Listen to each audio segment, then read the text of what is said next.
Alright YouTube, so this is my review of my Top Fin Essentials 37-gallon aquarium kit. You can buy this at PetSmart. It originally retails for $149.99. However, I saw it on sale for $75, which had actually initially piqued my interest in it. It then went up to $120 and then dropped down again to $90. It was all in like a course of a month. So I actually ended up getting it for like 40 bucks. I know somebody that works at PetSmart and they used some coupons and stuff for me, and I got a really, really good deal. So I really couldn't pass up a 37-gallon aquarium kit for 40 bucks. That was a steal. So I've seen a couple other reviews of this on YouTube. Some of the people seem to kind of get off topic. Also, I saw one where a kid unboxed it, which is kind of cool. But I feel like this is a better review because you can kind of see the tank all set up and kind of what it's capable of. Also, I've seen a couple other reviews of like older model Top Fin aquarium kits, which have like the incandescent bulbs, the tube bulbs on them. So this is a little more updated. So I've done a few modifications to my tank, so we can go into detail about what I did that made it a little bit better. So we'll start off with, obviously it's a 37-gallon aquarium, pretty decent size. It comes with an LED hood, which has a little feeder door to it, which is convenient to feed, and an LED bulb. It's like a strip inside of a bulb, which is pretty cool. Most LED hoods just have your strips that snap in. This one actually has like the strips inside of a bulb, which is really, really cool.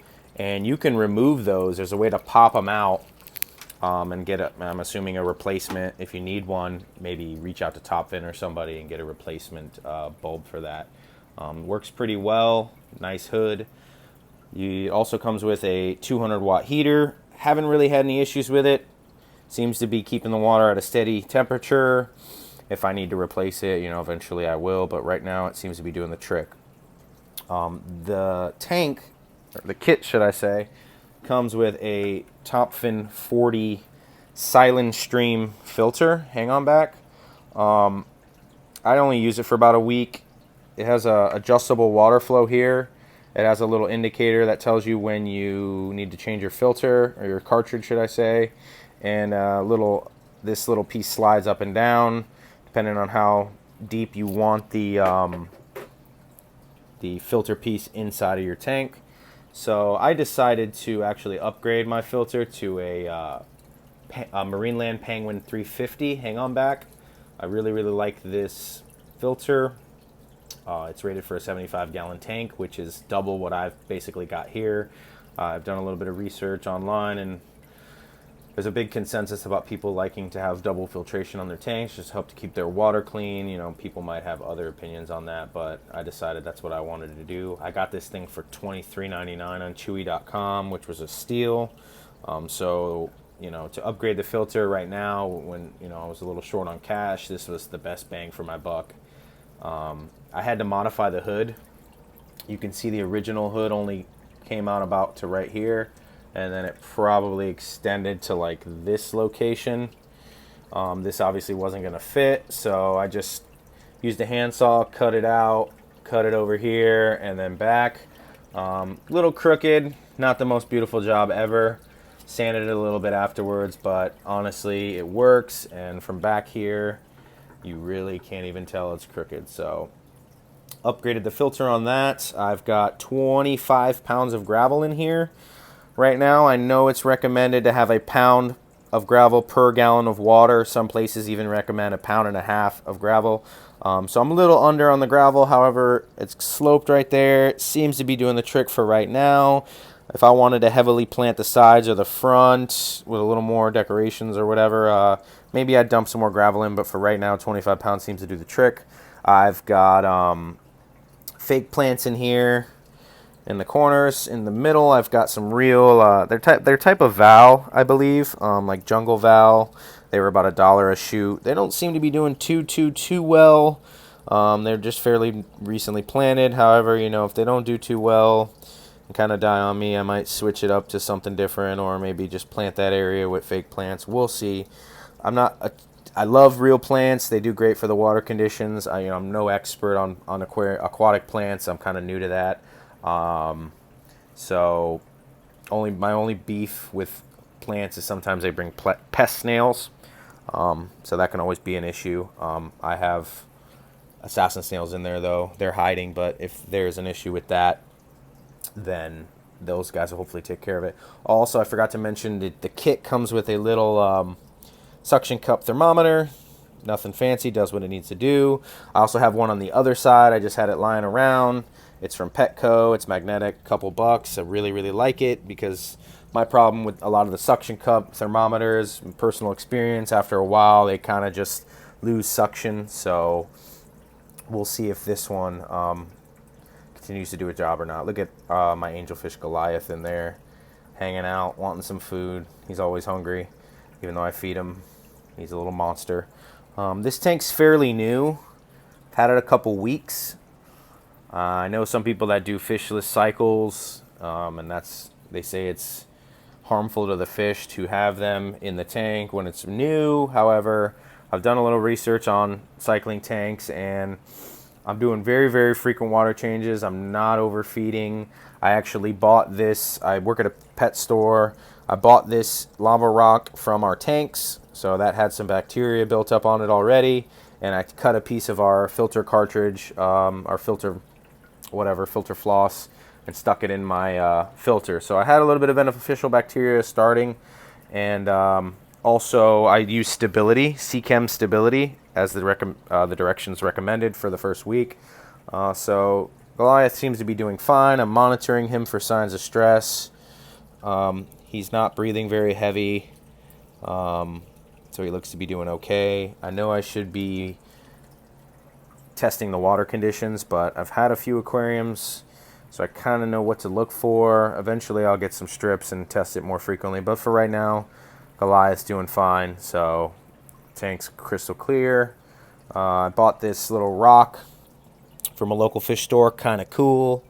Had an air stone running underneath it, hanging out here and bubbling, but I didn't think Goliath liked the bubbles, so I decided to do away with it. Bought this driftwood from the same fish store. Pretty cool. Got some Java moss shoved in there. I hope it decides to grow and spread around. First time having Java moss, so we'll see how it does. Hopefully it'll do its thing. 2 fake Zoomed moss balls. They say they're formulated to still regulate water conditions and trap harmful chemicals inside of them, and to replace every few months. Still look cool. Obviously not as cool as real ones, but they do the trick. Definitely aesthetically. I've got a blue-eyed lemon bristlenose pleco down here. Just put him in. He's kind of hanging out, hiding. So he's pretty cool. Can't wait for him to get big. And then I've got some random ghost shrimp and 2 other whisker shrimp. So whisker shrimp get a little bit bigger, and they're pretty cool shrimp as well. So that's kind of what I've got going on in my tank itself. I'm going to give it about another month, and then I'll start adding more fish slowly. But for right now, just Goliath and the bristlenose, who I haven't really found a name for. As far as the stand is concerned, this is an Aquaculture 20/29 gallon aquarium stand from Walmart, actually. The panels here are reversible, so you can have black on the outside or like a cherry wood. Now, it was $67 at Walmart. I saw that there was another 29/37 gallon aquarium stand at Petco for about 90 bucks, 100 bucks. Now that one was 29/37 gallons. So I figured, hey, this one's 29, rated for 29 gallon. The measurements fit. I checked all the measurements. The tank should work. However, when I built the aquarium stand, it said it wouldn't recommend doing over, I believe it was 300 pounds of weight, which a 37 gallon aquarium is closer to 400 pounds with gravel and water in it. So what I decided to do is just modify this a little bit, and I'll show you guys what I did. Let's see here. So you got the door here. All right. So I used these, I spray painted these with like a gloss black. These are 2x6s. I measured them out, had them cut at Home Depot. I've got one there.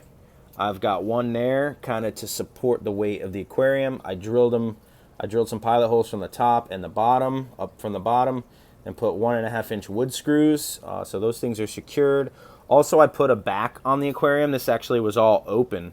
I took a piece of plywood. It was pre-cut, 24 inches by 24 inches, which just fit perfectly enough to just kind of hang off the sides here. You can't even really tell. Screwed that in from the back. 3 screws, boom, boom, boom, on the other side as well. 1.5-inch wood screws. So that actually helped out to kind of support the aquarium. Sorry about the view. Had to sit down. And then I also installed these stands here, these little shelves, should I say. That's a 1x6 plywood that I kind of secured there with angle iron and 1/2-inch wood screws.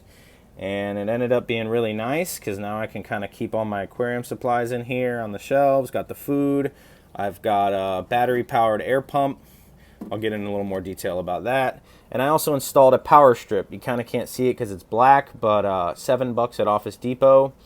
So when I go to do my water changes, I can just flip everything off, and then the heater and the light and the filter turn off, and I can do my water changes and then refill everything and flip it back on. You know, obviously you want to prime the hang-on back filter with a little bit of water. That way it doesn't run dry and mess up. I've got the little plugs labeled filter and heater. I've got a timer on my aquarium light. It was like $10, all living things at PetSmart. Got it running for 10 hours right now, so it turns on about 11 a.m., turns off at 11 p.m. Pretty convenient, don't have to turn your aquarium on and off. I really like this power strip here. Sorry, I'm getting a little out of focus, but it makes it so I don't have to reach behind the aquarium and plug stuff in and unplug it. So really cool stand for 67 bucks. Obviously I had to put about $40 of upgrades into it, but in my opinion it was worth it because it's got everything I need. It's got the shelves and all that. Also I had the air stone in there, as I mentioned. I still have the air stone hanging here in the back. Can't really see it. There it is. Hold on. Yeah, it's attached. The whole line's attached here with little suction cups. The reason I still have the air stone there is if my power goes out, I can actually flip that air stone up into the tank, and I've got that battery powered air pump down underneath, and I can turn that on and there'll still be circulation in my aquarium, which is really, you know, a big thing. If the power goes out, you still want your aquarium to be circulated. They have some that plug into the wall, and when the power cuts off, they cut on automatically. That's pretty cool. I just didn't invest in one of those personally, so I just kind of do it manually. Your fish will be all right for a little bit of time until you're able to turn that bubbler on.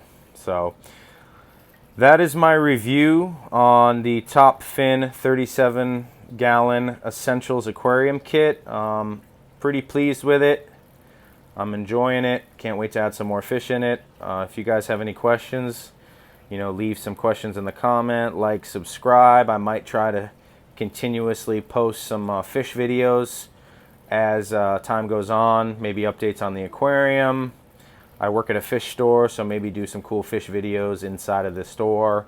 You name it, we'll probably do it. So you guys have a great one. Thanks for watching. Bye-bye.